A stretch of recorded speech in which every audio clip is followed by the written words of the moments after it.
Hi friends.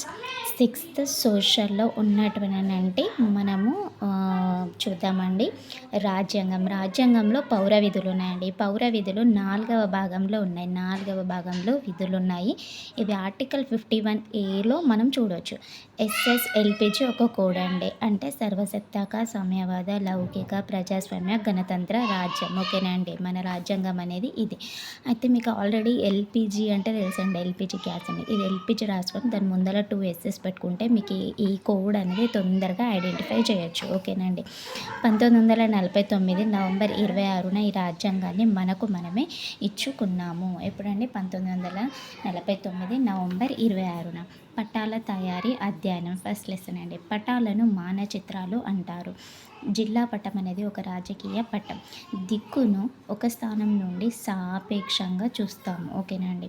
పటంలో చూపించే స్థలం ఎంత ఉంటుందండి? 1 సెంటీమీటర్ లేకపోతే 5 సెంటీమీటర్లు అనేది ఉంటుంది. దీన్ని మనం ఏమంటామండి? స్కేలు అంటాం. దీనికోసం మీకు ఒక చూపిస్తానండి. ఇదండి మన తెలంగాణ పటం అండి. ఓకేనా. అయితే మనకి ఇదన్నీ గుర్తుండాలండి. ఆదిలాబాద్ ఉత్తరంగా ఉన్నది ఆదిలాబాద్. ఓకేనండి. దక్షిణంగా ఉన్నది నాగర్ కర్నూలు. ఓకేనండి. ఇది తూర్పు అండి. ఇది పడమర అండి. ఓకేనా.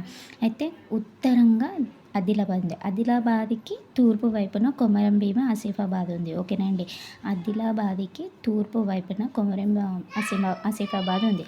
ఆదిలాబాద్‌కి దక్షిణంగా నిర్మల్ ఉంది. నిర్మల్‌కి దక్షిణంగా నిజామాబాద్ ఉంది. ఓకేనా అండి.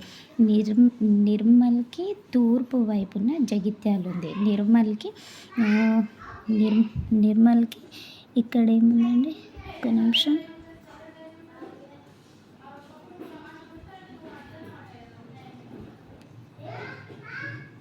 మంచిర్యాల. ఓకేనా అండి. ఇక్కడ ఏముందండి? మంచిర్యాల ఉంది. ఓకేనా. యెస్. జగిత్యాలకి కొమరం భీం ఆసిఫాబాద్‌కి దక్షిణంగా మంచిర్యాల ఉంది. ఓకేనా అండి. కొమరం భీం ఆసిఫాబాద్‌కి మంచిర్యాల ఉంది దక్షిణంగా. నెక్స్ట్ నిర్మల్‌కి దక్షిణంగా నిజామాబాద్ ఉందండి. జగిత్యాల ఉందండి. ఓకేనా. మీరు ఈ సీక్వెన్స్‌ని ఇట్లా గుర్తుంచుకున్నప్పుడు మనకి ఇవి అడిగే ఛాన్సులు ఉన్నాయండి. నిజామాబాద్‌కి దక్షిణంగా, జగిత్యాలకి దక్షిణంగా, రాజన్న సిరిసిల్ల అనేది ఉందండి. ఓకేనా. ఇదంతా మ్యాప్ పాయింటింగ్ అనేది మనకి ఇంపార్టెంట్ అండి. మీరు ఒక్కసారి ఇది చూడండి.